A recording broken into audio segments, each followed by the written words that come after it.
How's it going, everybody? It's Charlie and welcome back to another video on the Chatting Leeds YouTube channel. Hope everyone's doing alright today and having a lovely Saturday as always. It's the day before the game, people, which we all know what that means. It's time for your match preview ahead of Crystal Palace against Leeds at Selhurst Park tomorrow afternoon. I'm starting to get a little bit nervous now because Leeds United are in desperate need of points. I think... Just a brief spoiler, I do think this game is a must-not-lose game. I think because if we do lose, obviously then we've got Arsenal, Leicester, who after today's result against Bournemouth, they could have a new coach by then, who knows? And I think that we start to look over his shoulder a little bit more if we don't get something from this game. But just before I get into it, smash that like button, please subscribe, share all of your thoughts and opinions in the comment section down below. And yeah, let's get into it then. Let's just talk about Palace briefly. So a bit of an up and down start from Crystal Palace so far this season. It is, context is everything in this. It is fair to say that they've had quite a tough start in terms of the opposition that they've come up against. They've played Liverpool, they've played City, they've played Arsenal and Chelsea. Four real tough games there. But they've performed really well in all of those games. I watched the opening day game against Arsenal. Yeah, they lost 3-0, but they had large spells in that game that they were really competitive and did really well. Obviously, at the Etihad, they did go 2-0 up. I think they ended up losing 4-2 in that one. Again, Haaland's just an absolute joke, so... fair enough. Chelsea last week, they were really unlucky to not get anything from it. I actually watched it, and Chelsea were very lucky to get that last minute winner from Conor Gallagher. And who else? Against Liverpool, they drew at Anfield. So, they have had a lot of good games and they are very, very capable of doing a job on Leeds United tomorrow. Obviously, their main threats come from Wilf Zaha, Eze, and Elise. In terms of a striker, you're probably going to see either Edouard, Mateta, Ayew can maybe play through middle as well. I'm hearing that Anderson at the back could be playing as well after his injury. I was kind of hoping not, because I do think Anderson is their best centre-back. And look, it is going to be a tough game. I think it's a tough game for any team to go down to Selhurst Park. It's a decent atmosphere down there. When their fans are on it, it can be quite an intimidating place. But I hope the fact that Leeds are away from home kind of does release the pressure a little bit. And we can hopefully see a free-flowing football match. It'd be nice if we can get a decent ref. Fingers crossed, anyway. But yeah, as I say, I think, Christensen hasn't had the greatest starts. He needs to be bang on it against Wilf Zaha, 100%, because Zaha can make anybody a mug on his day. Elise from other side as well. You're probably going to be seeing either Pascal at left back or Junior Firpo. I've been more comfortable with Pascal, I think, coming up against Elise. However, Firpo does add that attacking threat, so it'll be interesting to see where Marsh goes with that one. And yeah, look, I think in terms of their backline, if Sinisterra was able to play in this one, I would be a little bit more confident in this game. I do think he could cause Nathaniel Klein, Joel Ward, Tyreek Mitchell, whoever he will be playing against, I think he can cause them a lot of issues. As I said, Anderson's probably their best defender. Mark Guay is quite good as well, in all honesty. Patrick Bamford looks set to start this game. Hopefully he can get a goal against his former club. I do think adding Bamford to our team just gives that forward line a whole new dynamic, a whole new look to it. Bamford, yes, he's a striker, which ultimately means he will be judged on goals. But as well as goals, his link-up play, the fact that he can bring others in to play, his hold-up play is brilliant as well.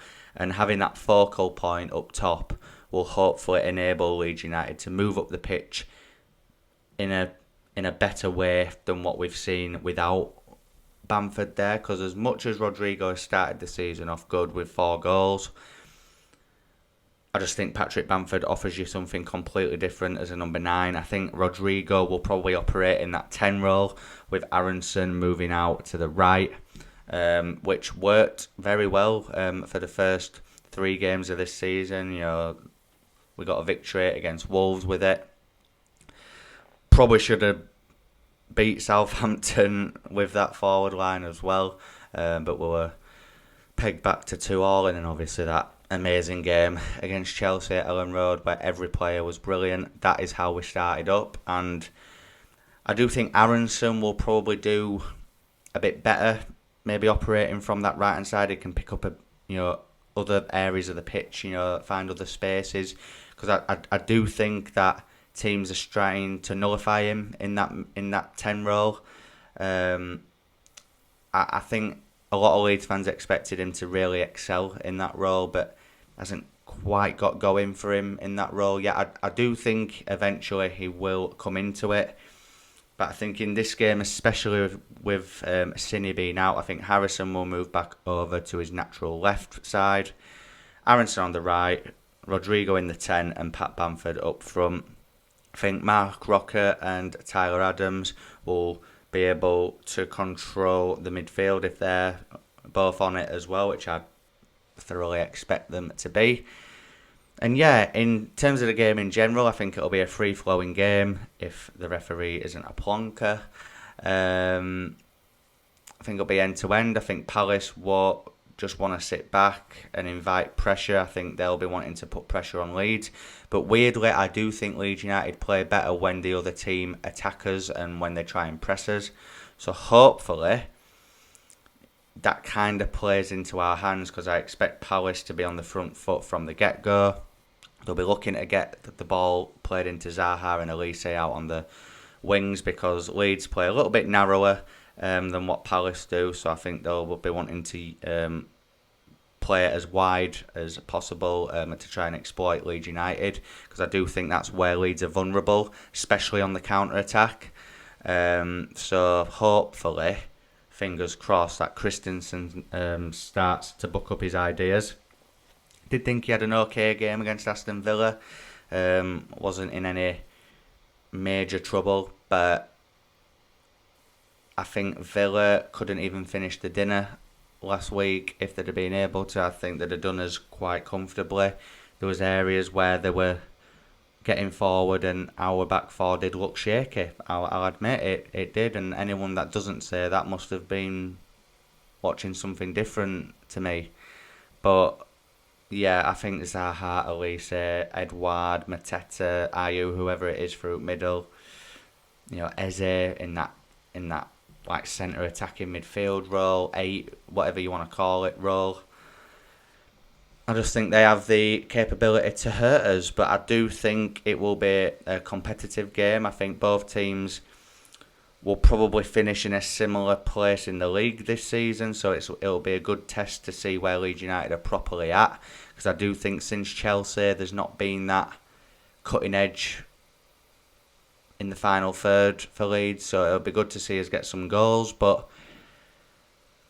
in terms of score prediction, now, when I gave my prediction, I was unfortunately unable to make the Eagle-Eyed Football match preview for this one, but they did ask me to send them over a score prediction, and I said 1-1. Now, thinking about it since then, hearing the thoughts of other content creators, and it's not that I'm being swayed by other people, but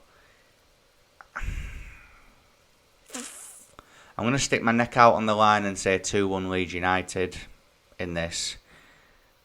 There's something about it, and it could be completely different, but just how I'm feeling at the point of recording this now, yeah, I'll go with 2-1, and I'm going to go with Bamford to score and Aronson. Why not?